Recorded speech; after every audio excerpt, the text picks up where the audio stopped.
Salut tout le monde et bienvenue à notre Deep Dive d'aujourd'hui. On va se plonger dans le dernier numéro de 7 Days Santé in Conso. Oh, intéressant. Ouais, celui du 3 février 2025. Et on va parler du sommeil. Ah, le sommet. Tout à fait. Surtout comment la technologie, en particulier les smartphones, peut influencer nos nuits. Hmm. Alors, il y a un article qui a attiré mon attention. Pourquoi utiliser votre smartphone comme réveil peut nuire à votre sommeil? Oui, c'est vrai qu'on se pose rarement la question. On a tous déjà utilisé notre téléphone comme réveil, mais est-ce qu'on réalise vraiment l'impact que ça peut avoir sur notre sommeil? En fait, le problème, c'est même la simple présence du smartphone à côté de notre lit. Ah bon? Oui, parce que les notifications, les réseaux sociaux, les vidéos, Mhm. tout ça nous incite à rester éveillés plus longtemps. C'est vrai, on se laisse facilement distraire. Exactement. Et puis, il y a la lumière bleue. Ah oui, la fameuse lumière bleue. C'est un peu comme un faux soleil pour notre cerveau. Elle bloque la production de mélatonine, l'hormone qui nous aide à dormir. Donc, même avec le mode Niniway. Le mode nuit aide un peu, mais le mieux, c'est vraiment de laisser le téléphone dans une autre pièce. Loin des yeux, loin du cœur. Exactement. Et puis, l'article parle aussi de bouton snooze. Ah oui, le fameux bouton snooze. On se dit qu'on gagne quelques minutes de sommeil, mais Mais en fait, c'est l'inverse. On se retrouve dans un sommeil fragmenté, superficiel, et on est encore plus fatigué au réveil. mieux vaut se lever directement alors. Oui, sans hésiter. Et le magazine révèle d'ailleurs une statistique assez inquiétante. Laquelle qu'est? La durée moyenne de sommeil est tombée à 6h42 minutes. Ah oui, c'est en dessous des 7 heures recommandées. Exactement. Et c'est certainement lié à notre utilisation excessive des écrans. Mhm. Donc, le conseil du magazine, c'est de revenir au bon vieux réveil et de laisser le smartphone hors de la chambre. Tout à fait. On évite ainsi la tentation de consulter ses messages ou de regarder des vidéos avant de dormir. C'est vrai. Et puis, il y a aussi cette histoire de Benny Imo dont parle le magazine. Penny Imo. Qu'est-ce que c'est? C'est une patate douce violette, apparemment très populaire à Okinawa, au Japon. Okinawa. Oh. Oui, c'est une région connue pour la longévité de ses habitants. Ah oui, j'ai déjà entendu parler de ça. Le magazine dit que cette patate douce est riche en antioxydants et en fibres. Elle ferait partie des secrets de longévité des centenaires d'Okinawa. Intéressant. Alors bien sûr, on ne peut pas dire que c'est un remède miracle, mais ça montre l'importance d'une alimentation saine pour la santé et le sommeil. Oui, c'est clair. On a souvent tendance à l'oublier. Exactement. Et si on continuait notre exploration du magazine dans la deuxième partie de notre deep dive, on parlera de la technologie au service de la santé. Avec plaisir. J'ai hâte de voir ce qu'il y a d'autre à découvrir. Moi aussi. Mais avant de passer à la suite, je vous laisse avec une petite question à méditer. Comment pourriez-vous créer votre propre bulle, sans technologie pour mieux dormir, en vous inspirant des conseils du magazine? Bonne question.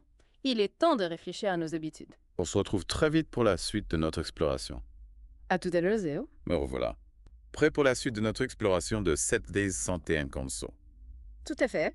Alors, on a vu que la technologie pouvait perturber notre sommeil, mais est-ce qu'elle peut aussi être un allié pour la santé? Ah, mais absolument. Ah, et là, d'ailleurs, le magazine parle d'une découverte incroyable. La détection du cancer par l'odorat.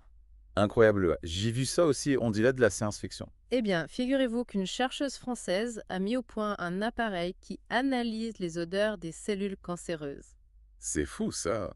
Un peu comme les chiens qui peuvent détecter certaines maladies grâce à leur flair. Exactement. Et cette méthode a déjà été testée pour le cancer du sein. Ah oui, Oui, et les résultats sont prometteurs. Imaginez, un dépistage non invasif, rapide et peut-être plus accessible que les mammographies. c'est une révolution. Et est-ce qu'on peut l'utiliser pour d'autres types de cancers? C'est en cours de recherche, notamment pour les cancers du poumon et des ovaires. Génial ça. Si on pouvait détecter les cancers plus tôt. Oui, ça augmenterait considérablement les chances de guérison. Tout à fait. Et puis, le magazine nous emmène ensuite au Maroc. Au Maroc! Oui, il parle de la grève des médecins du secteur public. Ah oui, j'ai entendu parler de ça. Apparemment, il les réclame des meilleures conditions de travail et une revalorisation des salaires. Oui, et aussi des garanties juridiques. La situation est assez tendue. Et la grève continue malgré la suspension des actions décidées par la Coordination nationale de la santé, Oui, une grève nationale est prévue cette semaine. avec seulement les services d'urgence et de réanimation maintenus. C'est un signal fort. Les médecins veulent se faire entendre. Oui, c'est clair. Bon, changeons de sujet. Le magazine aborde un sujet fascinant, le rôle de notre microbiote intestinal. Le microbiote quoi? Oui, vous savez, l'ensemble des micro-organismes qui vivent dans notre intestin. Ah oui, on appelle ça le deuxième cerveau. Exactement. Exactement. Mm.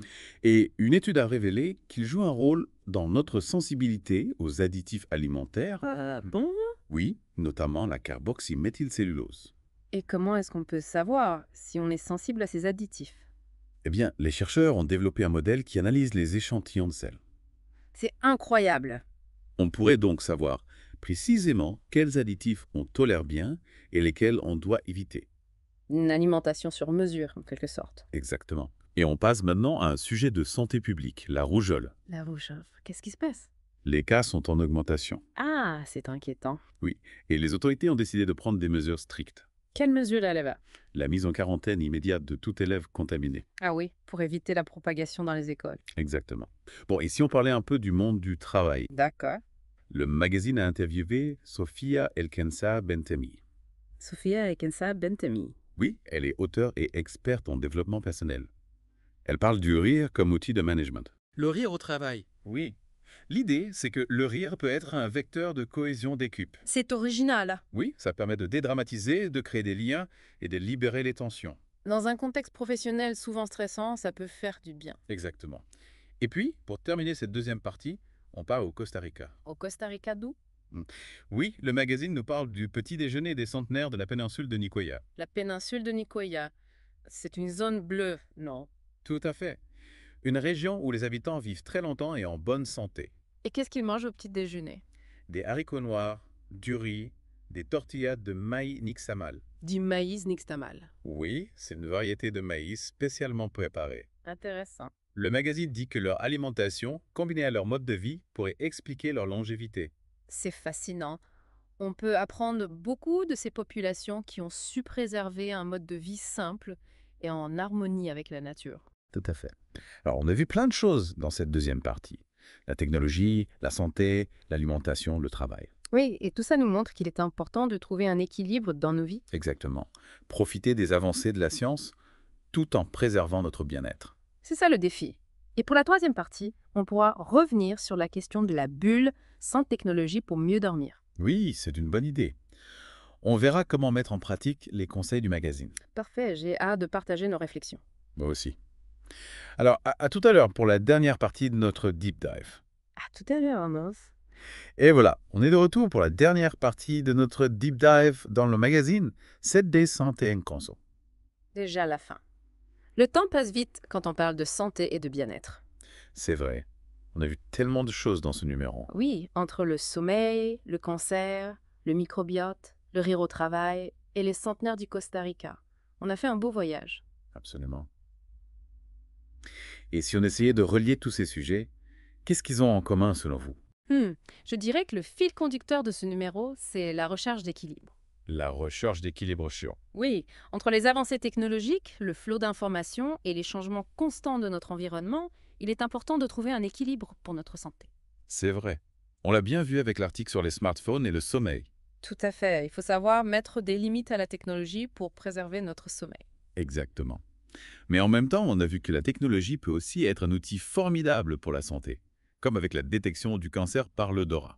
Ah oui, c'est une découverte incroyable. Ça montre que la science est en constante évolution. Oui, et que la recherche peut nous apporter des solutions innovantes pour améliorer notre santé. Tout à fait. Yeah.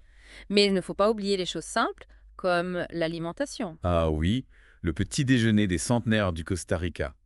Un bon exemple d'une alimentation saine et équilibrée. Exactement. Et puis, n'oublions pas le rire.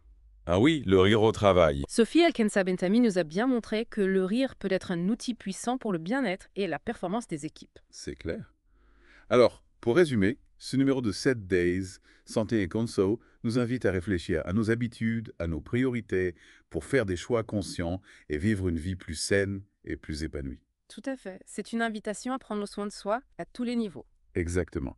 Et pour revenir à la question que vous avez posée tout à l'heure, comment créer sa propre bulle sans technologie pour mieux dormir?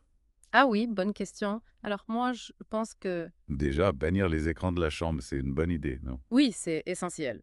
Et puis, instaurer une routine du soir relaxante. Par exemple, Bain chaud. Prendre un bain chaud, lire un livre, écouter de la musique douce. éviter les excitants, comme le café ou le thé, avant de dormir. Oui, c'est important. L'idée, c'est de se détendre et de préparer son corps et son esprit au sommeil. Et ça peut s'appliquer à d'autres moments de la journée aussi. Bien sûr.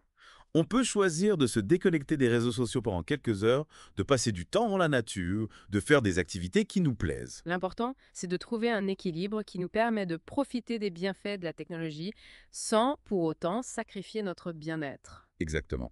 Et je crois qu'on a fait le tour de ce numéro passionnant de 7 Days Santé Conso.